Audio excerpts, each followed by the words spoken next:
Well, we're back with the wonderful Matt Baxter of Baxter and Bailey and the very recently famous The Design Laundry, which was rebranded. You can hear all about it in our Monday episode. Hi, Matt. Hi, Katie. What day is it now? Oh, God, it's Thursday now. Is it okay? We're not pre-recording at all, are we? Nope, it's live and direct into the listener's ear. The spark, Matt, is where we have some fun. I'll do my jazz hands just to sort of emphasise the point. You do your jazz hands and I'll put my Fun Times hat on. I love the orange. So I just bought myself a bright orange rucksack. I feel really cool. You've got to get some colour, especially in this time of year. Absolutely. I thought, oh, it's October. I'm buying myself an orange bag. Sod it. They go with my new Flower Mountain trainers. Oh, there you go. Yeah. Bringing some colour into the Bringing world. a bit of Japanese vibes. Yes. To create a boom. Now that I'm on video, I have to make an effort, so... Right, yeah. Well, I'm very rarely on video, which is... Well, what's your excuse? Just as well. No, I mean, you look good. Well, I think I look like a potato with a pair of glasses drawn on it, but with an orange hat on top, all is forgiven. For goodness sake. Yeah. Come on. One of your upcoming guests is also famous for an orange hat, Brian Collins. Oh, really? Oh, yes, he was on about it. Yeah, he loves the colour orange. Oh, yes. Yes, we bumped into each other and briefly swapped hats off in Barcelona, I think, in order to try and get past the fashion faux pas of both wearing an orange hat. Yeah. Is he good fun, Brian? Does he like a drink? We had a good chat. He's sort of always on, I think is the best way to describe him. Always on. A character. Yeah. I love a character. Yeah, and brilliant work as well, of course. Yes, of course. Yes. So listen out for that. Well, your episode will be following Brian. So unfortunately, you're not following after Brian because what we do is a nice chain reaction for our... Oh, yeah. So you've got to have a question for the next guest. Okay. And then we sort of take the question from the previous guest, if that makes sense. Yeah. Right. But first of all, you've chosen some of these questions which were, put out there. You picked them out of the hat. You did. And then we're going to start off with a creative and reflective question. Okay. What's a project you thought would flop but turned out great? What did I think would turn out a flop? Well, funnily enough, we've been talking about it in Tuesday's podcast. Ooh. Monday's podcast. Monday. Yeah, what day is it today again? Thursday. Okay. Smoke and mirrors. It is what became the Design Laundry. So there were various points at which we thought, have we even got anything here? Is this good? Will people be interested? What should it actually be called? Let's put it back on the shelf for several years. So the various points in which we thought, Dom and I both thought, I'm not quite sure about this one, but we persevered and got there in the end. That's good. I mean, sometimes the best things are unexpected, aren't they? Yeah, I think self-initiated things also, that kind of self-doubt can creep in, can't it? If you are the designer and the client, and in this case, the performer, the writer, everything, you can kind of question yourself and second guess, and it begins to crumble a little bit if you're not careful. So yeah, it does. We did worry about that one, the Design Laundry, but we got there in the end. Good. Speaking of figuring it out as you go along, I just realised I didn't have the previous week's guest's question ready. So I was furiously looking at my notes whilst you were chatting away, and I found it. So, and it's a good one. But we'll come to that in a minute. Okay. Do I get to know who it's from as well? Oh, you do, yeah. It's from Pum Lefebvre from Design Army. Yes. A formidable woman. Absolutely incredible. She did some amazing campaigns for Hong Kong Ballet. Yes. To, what was it? I can't remember the classical... The menopause mat. I just keep forgetting things that are just so simple. Torval and Dean danced to it for their gold. Oh, Ravel's Bolero. It'll come to me. Ravel's Bolero. There you go. Honestly, you men don't know how lucky you've got it. For God's fuck's sake. I think we do. 3 a.m, waking up and staring at the ceiling and sweating. That's my life at the moment. But anyway, enough about that. Now, what's a medium or a discipline you secretly wish you were good at? I've got a design orientated answer and a non-design orientated answer for that. I would love to be a great photographer, and specifically, I would like to be able to retain in my brain the technical knowledge and expertise one needs in order to be a great photographer. I love taking pictures. I love the resulting photographs. There was actually a photography module when I went to university many, many years ago. So I've learned the stuff, but it just doesn't lodge in my brain. So I wish I somehow could retain the technical expertise in order to understand how cameras work in order to take great pictures. That's the design one. Yeah. The non-design one is I'd love to be able to sing really well, because some people will know this. I love a little trip to karaoke now and again. I love singing whilst I'm pottering around at home, but I would not describe myself as in any way successful at singing. I'm from the Marquis Smith School of Singing. I'm from the Sean Ryder Singers Academy. Okay. There's talent there. But to be able to do it well would be amazing, wouldn't it? I'd be a good singer. I know. It'd be incredible. I always have a bit of a dream. Wouldn't it be great to be a good pianist? You could just rock up to any piano and just bang out a tune. People. Yeah. Unfortunately, that requires how many thousands of hours of practice? Well, Malcolm Gladwell would have it that it's 10,000 hours. He would, yes. That's what it takes. It's probably good book, more. That. Yeah. Probably more. Probably. And you have to start early, I think. You have to start early when your brain is, what's the word? Plastic. You can retain stuff and your brain's still forming. It's too late for me, for sure. Too late for us, Matt. It's too late. Our impromptu Jules Holland style boogie woogie piano, the opportunity for that is long gone. I'll tell you what, I'll get a really good keyboard.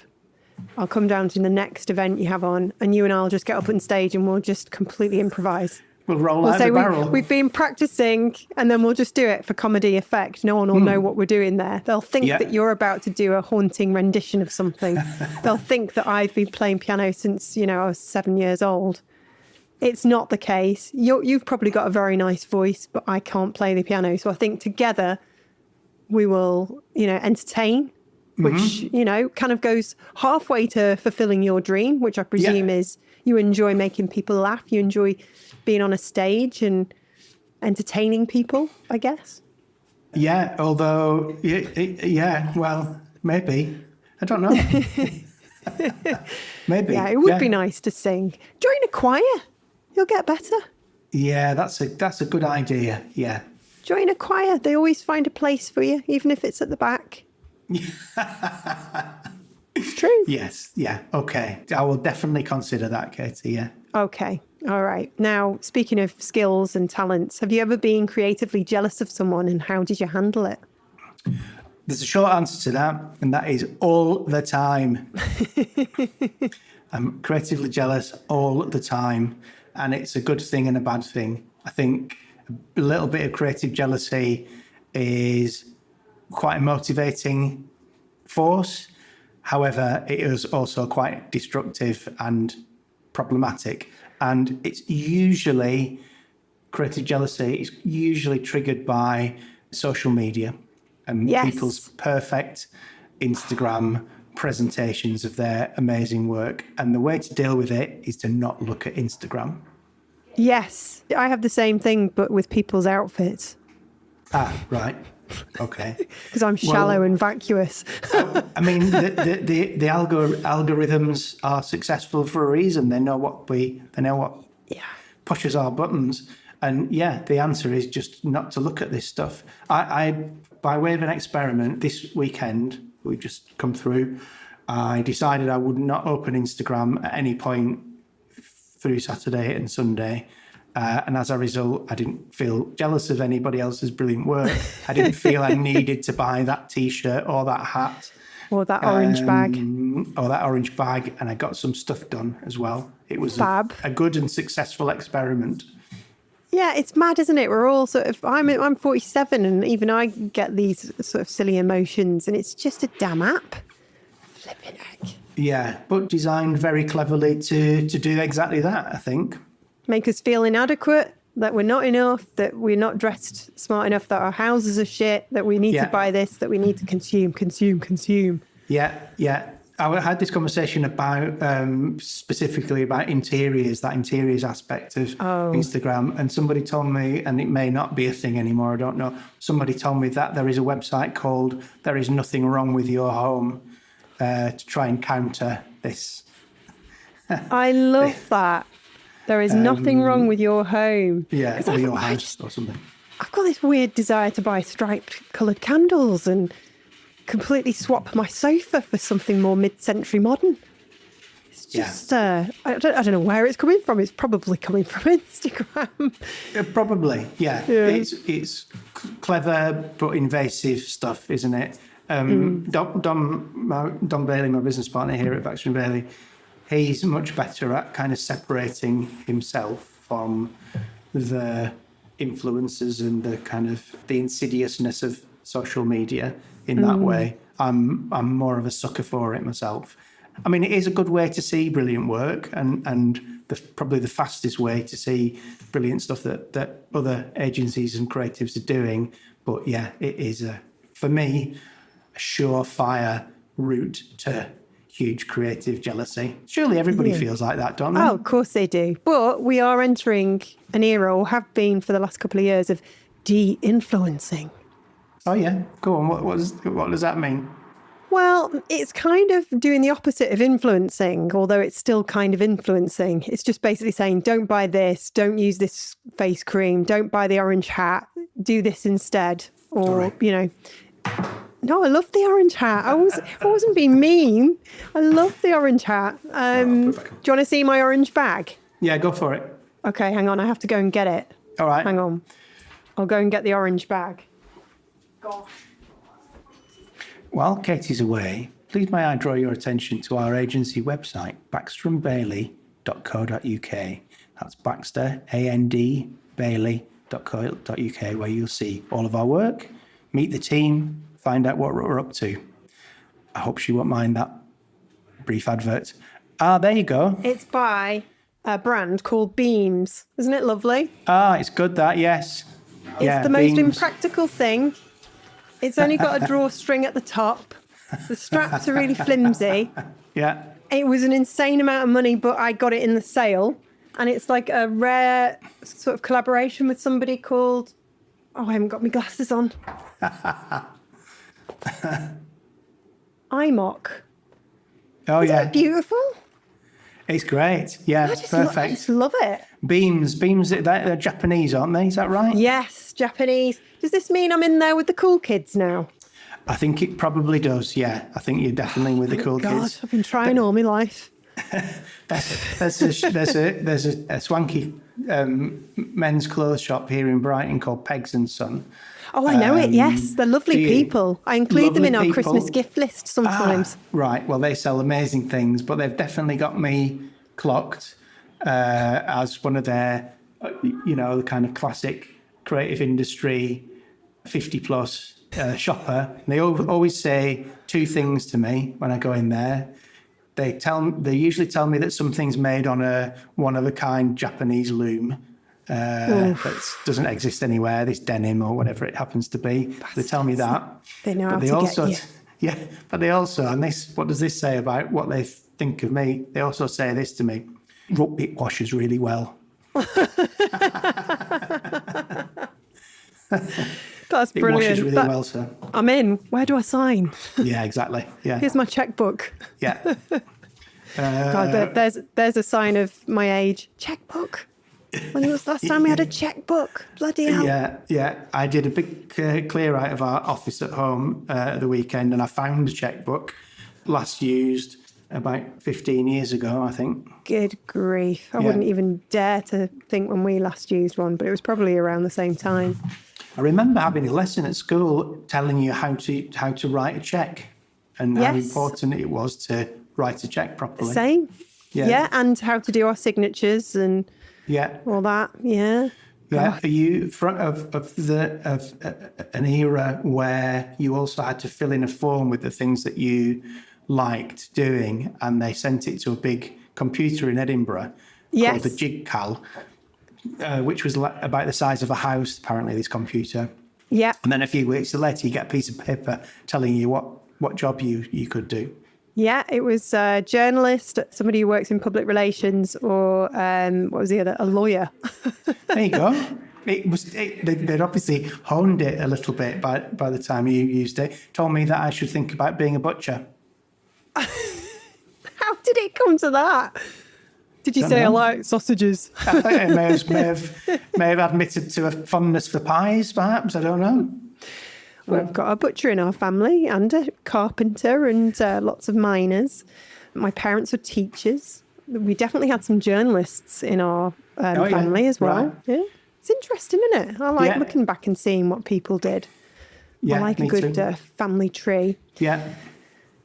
Right, now we're moving on to personal and playful. I like how I've categorised these questions. Oh, yeah.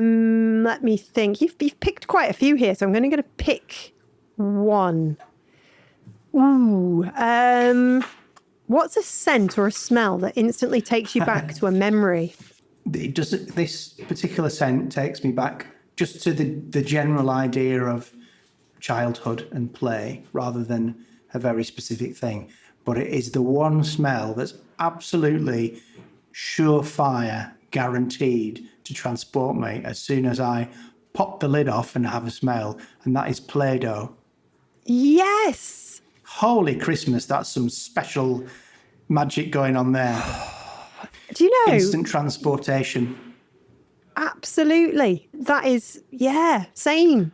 It was just magical, wasn't it? Yeah, plasticine doesn't have the same effect. Crayons, they're the sort of things that come close, but pop the plastic lid on a pot of Play-Doh, it's 1976 instantly. It's quite amazing. They came in the little tubs, didn't they? But they also came in the strips. I think plasticine came in strips. Oh, is it a different thing? Play-Doh was definitely in a branded little tub. Yeah, and it's kind of for a younger audience. Play-Doh is like the Duplo to plasticine's Lego. Kind of Do you remember that magic sand we got as well? That was around the same time. Yes. You put magic sand in water and you could like build towers in water. Yes. And then when you took the sand out, it was dry. We thought that was the future. It was the future. That and Shrinky Dinks. Yes. was the And what else did we always want for Christmas? Mr. Frosty, Yeah. obviously. Yeah, Yeah. which was shit. Let's be honest. Yeah, an Yeah. Argos classic. Yes. Oh gosh, the Book of Dreams. Do you remember? Yeah, of course. Much excitement when the pre-Christmas Argos catalogue came out. Yeah, I think there's smells for different times of year as well, isn't there? If I smell tinsel, that takes me back to the mid-80s. What Mum does in the tinsel kitchen. smell of? It's like do you know that back in the 80s when it was all naff swirly carpets and your mum and dad had a forest green swirly sofa from IKEA, which was all the rage, and the Christmas tree would be covered in coloured lights and just loads of kind of that. It was like tinsel, but it was like it was made to look like hanging snow Yes. and icicles. Yeah. And it had a kind of plasticky smell that might have been offset a little by being close to the sort of coloured fairy lights. And the whole house just smelt of this kind of plasticky tinsel. That to me takes me back to being kid again, 7, 8 years old. Right, yeah, at yeah. Christmas. I read it, that's good. I did read somewhere that of all of the senses, the sense of smell is the one that has the most transportative. Is that the right word? Yes. Power. Yeah, It and has oh the most gosh, sort of nostalgic superpower. you can just remember so much, can't you? It's so bonkers. And who did you play Play-Doh with? Did you have any brothers or sisters? Or? Yeah, probably my sister, Beck, probably.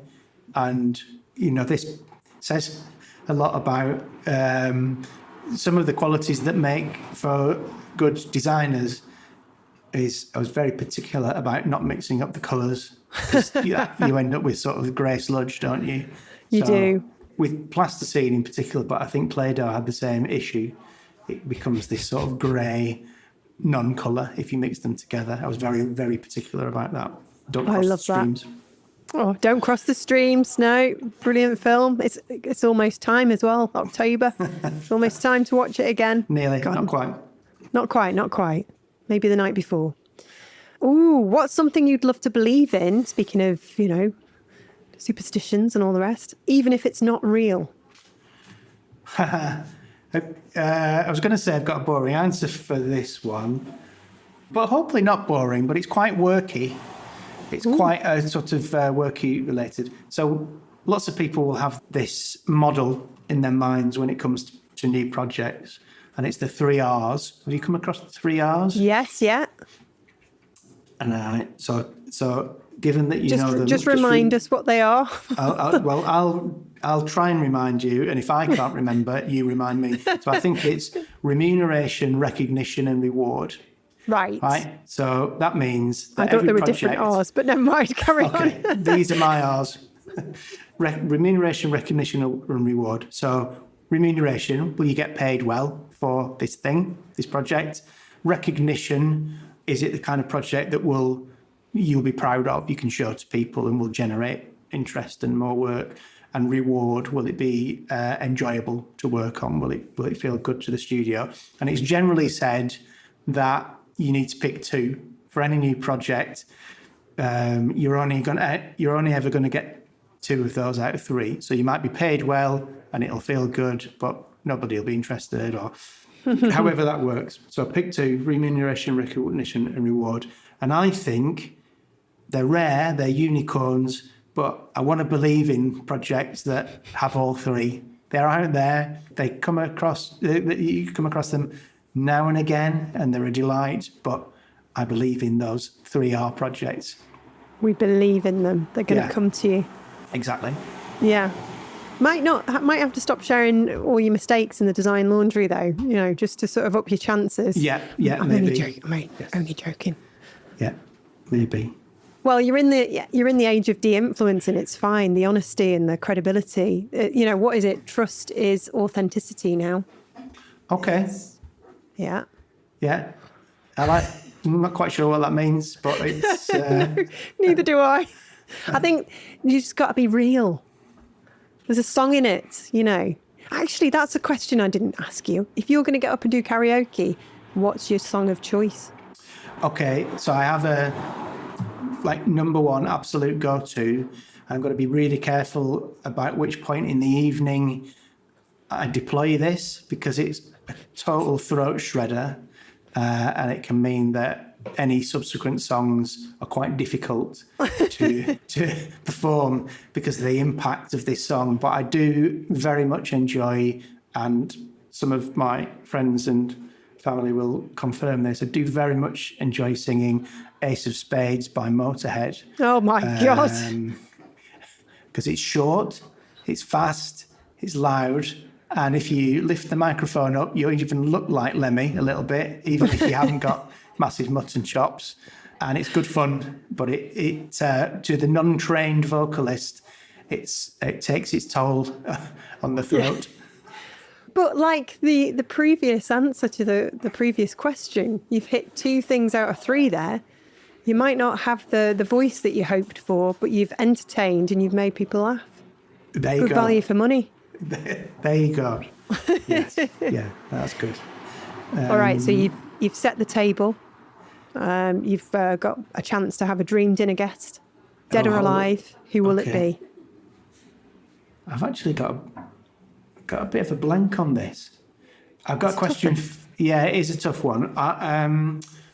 Yes, I've got so many creative heroes. Well, how about you just don't have a creative hero on this occasion, and it's somebody who's not related to creativity? Well, is it a single person, or can it be multiple people? Are it there can any be rules? multiple people if they're a collective. I'll allow it. All right. Well, I've got some listeners may find this answer slightly schmaltzy, but it's the absolute truth.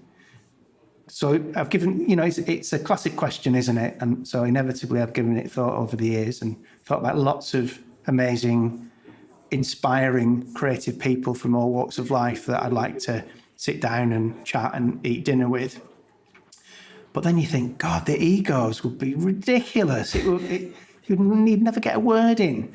And then I thought, as we've established in our previous conversation, a son of the North, now long exiled in the South, and I see my family not often enough. So my ideal dinner party would be my mum and her husband Ken, and my dad and his wife Iris, and my sisters Beck and Kate and their husbands and kids, and my wife Katie and our boy George, and whoever else would like to come along, because we don't get nearly enough time to sit down and eat dinner together. I would also like to make it a lunch rather than a dinner, because lunches are better than dinners. Yes, absolutely, because then you can go home afterwards and put your pajamas on and watch. Go to bed early. Absolutely. Oh, that's so cute, and just in time for Christmas as well. So, ho ho! Merry Christmas, everyone. Merry Christmas, everyone, and God bless us all. And I'm kind of like intrigued now to know what emoji you overuse on your devices. Well, I'm a 51. No, I'm about to be 52. How Congratulations! I'm 52. With the mysteries of time and podcasting, who knows when I'm going to be 52? I'm probably 52 already, listener. Anyway, all of that means that I'm a chronically incorrect user of emojis. I'm sure that the emojis that I use aren't correctly intended for the uses that I make use of them for. However, the one that I like to use a lot, and I use a lot in the work chat here in the Baxter and Bailey studio. We've got a inter-office chat. And whenever somebody shares something brilliant or a project win or a bit of good news, I share that robot arm. It's the kind of arm, but it's a robot one. And it always feels a bit more Arnie-esque, a little bit more Terminator. Right at the end. Don't give away any spoilers. Yeah, so exactly. And that's the one I probably use the most frequently. Intriguing. Okay, brilliant. Now, finally, what's the most recent photo on your phone? Oh, can I go and get it? Oh, by all means. I went and got me orange bag. Yeah, you did. All right. Talk amongst yourselves for a moment. We will. We'll talk amongst ourselves. And I'll just show you my orange bag again. Available from endclothing.com. Oh, he's back. I was just talking about my orange bag. It's clearly a big thing for you. I love it. I'm a bit scared to go out with it. Like I'll be really inconspicuous. I'll be like holding on to it and going, I'm cool now. Hi. No, I think the streets of the Northwest will be brightened by the presence of that.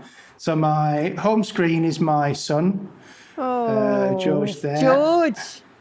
And then the most recent picture is very boring, and it's from Saturday, and it's an IKEA watering can that looks like a cactus. I need to get that. Yeah, it's good, isn't it? That's lush. Well, I thought so. Sometimes you see things and you think that's a future classic piece of product design. Yeah.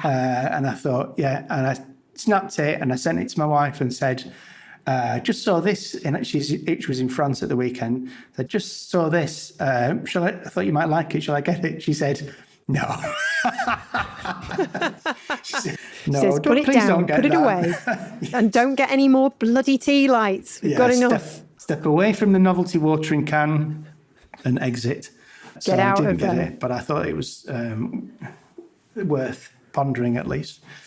Brilliant. I love that you were in IKEA on the weekend as well. Don't you know not to go in on the weekend? It's like a nightmare in there. Well, much excitement in Brighton. We've got a new branch. Oh. But yes, it was not necessarily the right thing to do. It was Should have been in the Wicken. Yes, I should. That's definitely where I should have been. It was late morning, which is also when all the students go, and it's kind of uni starting time, isn't it? So it was full of hungover students buying tea lights. So it was definitely not the right time to go. Bless. I love how that's one of those brands that just stays with us throughout our lives. It's just a constant. I just go for the meatballs now.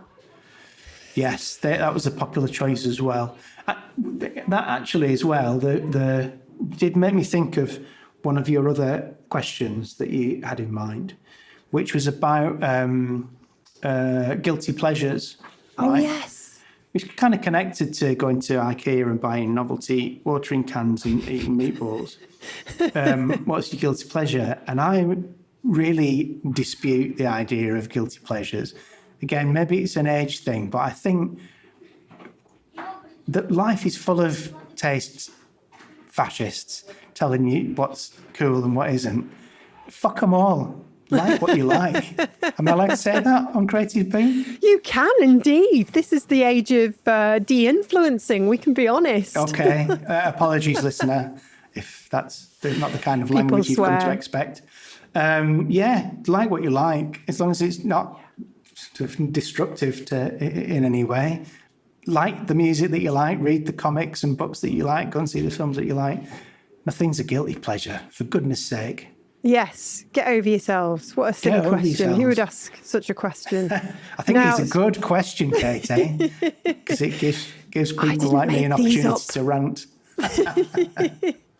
Now, we have a thread that runs through the show. We always ask each guest to give a question ready for the next guest. And the guest last week was Pumla Faburl from Design Army. And she asked the most incredible question. Imagine you've just received breaking news. A massive comet is heading toward Earth. You have two choices. You can stay with your family on Earth and accept what's coming, or you go with your family, board a spaceship to Mars and go there instead. Which would you choose and why? Oh, blimey. Can I have a little bit of information about what's waiting for me on Mars? It's as it is now. Oh, it's as it is now with a bit of musk thrown in. That's definitely sealed the deal. Bring on the asteroid. We don't get political on Creative Beam. Come on now. Okay, it was more about the atmosphere of Mars, actually. Yes, the atmosphere. We don't want the atmosphere. No, quite thin up there. Have you ever read Red Mars by Kim Stanley Robinson? No. Right, so that's about the colonization of Mars. It's brilliant. It's a great sci-fi book if you're a geek like me. And there's a bit of a series too. Highly recommend.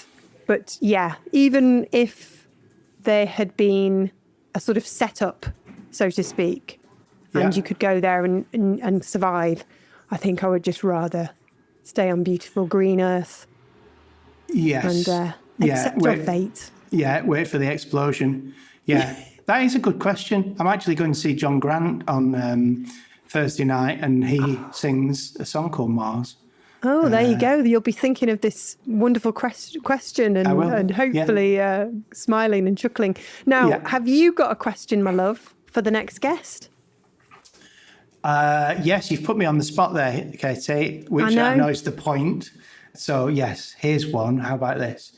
What, from your design or creative history, what practice or artifact or technique that's now extinct would you bring back to life?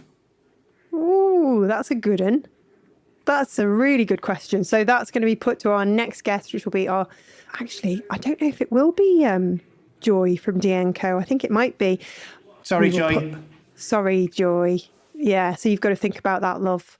But she's joining us on Monday, I think. Oh, great. Yeah, she'll be good. Which is, Monday. Got to think, and then followed. And then actually, you're the third to last guest of the season. Excellent. Yeah. And then we're done, and I can lie on the floor and have a break. Yeah. Get the Play-Doh out and the Argos catalogue. Sniff it. Yeah. Be transformed. Exactly. Transported back. Who's the final guest? The final guest. The final countdown. Do. It's Chris Wilson, who's a graphic designer based in Glasgow, who also goes by the name of Stickman. Right. Okay. He's a wonderful human being. So, is he? Oh, he is. He truly is. I know he's got a fantastic story to share. Great. That sounds brilliant. Two good guests there. I know. And then it's the Christmas special. Well, what a way to end the year. I know. It's not bad, is it? It's pretty good. That is pretty good.